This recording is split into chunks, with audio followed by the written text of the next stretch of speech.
행복해야 할 양육가정 안에서 어머니? 다치고 죽은 반려묘들이 있습니다. 저는 상식적으로 이해가 안 되고요. 그게 1년에 한 번에 벌어져도 그건 이상한 일들이에요. 경찰서에서 연락이 온 거예요. 애기가 죽었다고. 그런데 이 고양이를 다치게 한 사람은 없다는 황당한 상황. 누가 했든 간에 사람이 한 거죠. 여보세요? 변호사한테 안 되니까 이제 나한테 전화해가지고 어떻게 캐보려고 하는 것 같은데 한 번만 더 전화하면은 고소할 줄 알아요. 미궁 속에 빠진 이 고양이 학대 사건의 진실은 무엇일까요?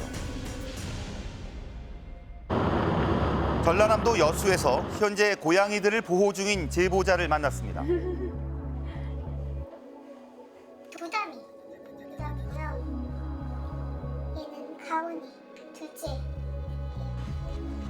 뇌진탕과 갈비뼈 골절을 당했다는 첫째 도담이, 그리고 한쪽 눈을 실명했다는 둘째 가온입니다. 가온이는 2017년인 것 같은데 그때 저희 집 앞에 버려졌어요. 요만한 젖먹이 애기가. 근데 이제 걔를 어떻게 할 수 없으니까 제가 구조를 하고 카페가 있거든요. 네이버 카페. 거기 올려서 입양 신청자를 받았는데 그분이 이제 신청을 하셨고 예. 그래서 이제 입양을 보내게 됐죠. 4년 전 가온이를 입양한 사람은 순천에 사는 30대 여성 김 씨. 입양 보낸 후 실명 소식을 전해 들은 건 작년 6월이었습니다. 가온이는 눈이 굉장히 둘 다 예뻤는데 다친 날도 이제 자기가 퇴근하고 와서 보니까 눈이 이렇게 됐다고 사진을 줘서 너무 놀랬고. 그런데 끔찍하게 다친 건 가온이뿐만이 아니었습니다. 원래 김 씨가 키웠었다는 도담이는 뇌진탕, 갈비뼈 골절뿐만 아니라 발가락도 또 꼬리도 다쳤다고 합니다. 겉으론 멀쩡해 보이지만 점프도 어려워합니다. 너무 많이 다쳤는데요. 관절염 때문에 걸을 때마다 통증을 느낀다는 도담이. 그럼 얘는 왜 그날 같이 다쳤냐 이랬더니 얘가 보통 창틀에 잘 올라간대요. 그래서 이제 창틀에서 잘 떨어지고 이런대요. 그래서 그런 거 같다고 또 그러더라고요. 고양이가요? 근데 제가 몸 점프를 못 하거든요.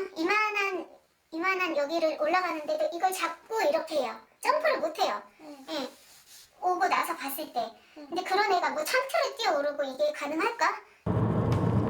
가온이와 도담이의 상태를 확인하기 위해 인근 동물병원을 찾았습니다. 먼저 실명한 가온이 이대로 괜찮을까요?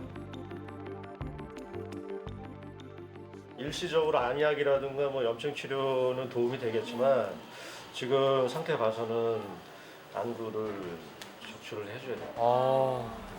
가온이의 실명에 대한 소견도 물어봤습니다. 의학적으로 봤을 때는 흔하게 발생되는 증상들은 아니에요.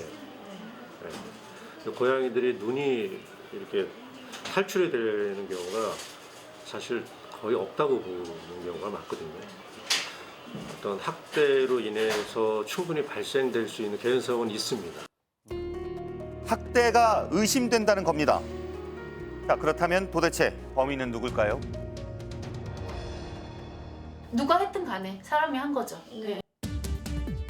작년 11월 30일 김 씨의 SNS에서 충격적인 게시물이 발견됐습니다. 키우던 3마리의 고양이 중 1마리가 누군가에게 살해당한 것 같다는 글이었습니다. 세상을 떠난 루리는 김 씨가 도담이, 가온이 외에 가장 나중에 입양한 고양이였습니다. 해당 사건 직후 통화를 했다는 두 사람. 누군지 모르겠는데 고양이를 싫어하는 사람이 있긴 한가 봐요. 근데 남의 집에 들어와서 그런다고? 문을 따고 들어와서? 없는 거겠죠. 그러고 보니까 알고 보니까 얼마 전에 뒷집 고양이들 몇 마리 죽었거든요. 처음에는 외부인의 소행이 의심된다며 경찰에 신고한 김 씨. 하지만 수사가 진행되자 말을 바꿔 범인은 가족 중에 한 사람이었다는 글을 올렸습니다. 범인이 누군지 알다니. 가족 중 한 사람이더라고요. 그거 어떻게 알았어요? 경찰 수사 중이라고 얘기하니까 자백을 했어요. 가족 누구? 친가족 있어요. 동생이. 동생이 왔다 갔다 해요? 몰랐어요. 그런데 김 씨는 이후 다시 말을 바꿨습니다. 제보자의 지인에게는 남자친구가 한 거라고 했다는 겁니다.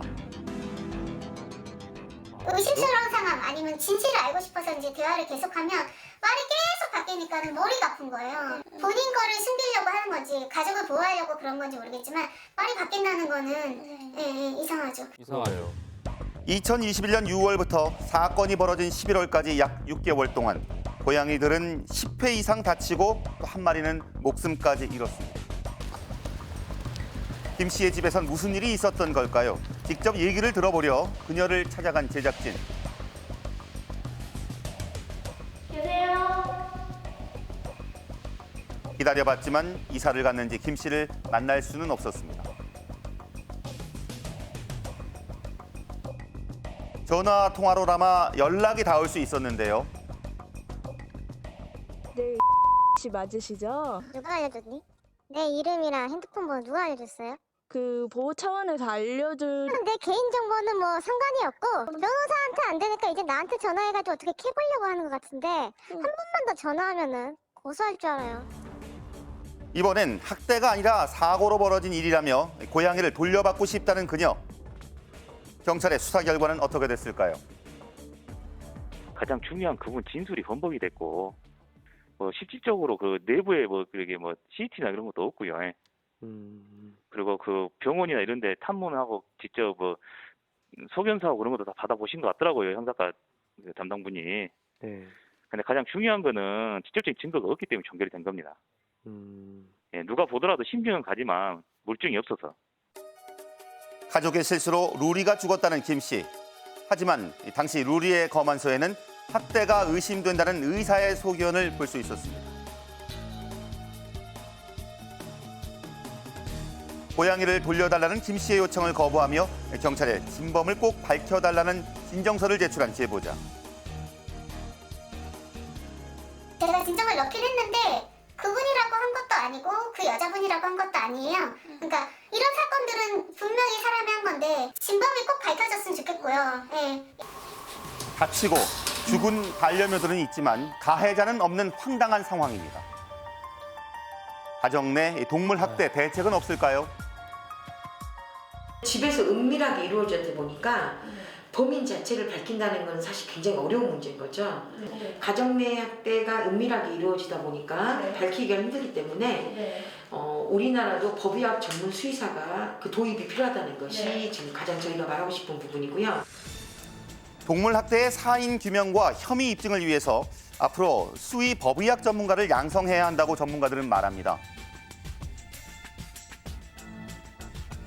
동물 학대를 줄이기 위한 또 다른 방법은 없을까요? 다른 나라의 동물학대 처벌과 비교해서도 절대 가벼운 게 아니거든요. 그런데 실질적으로 실형은 거의 나오지 않는 상황이라는 거는 사회 구성원들이 동물학대가 정말 심각한 범죄임을 인식하고 결국은 법원, 검찰에서 중한 처벌 사례를 쉽게 접할 수 있도록 양형을 강화시키는 것도 고려해야 할 것입니다. 누군가의 집에서 학대에 무방비로 노출돼 있을지 모르는 반려동물들. 가정 내 동물 학대에 대한 대책이 시급해 보입니다.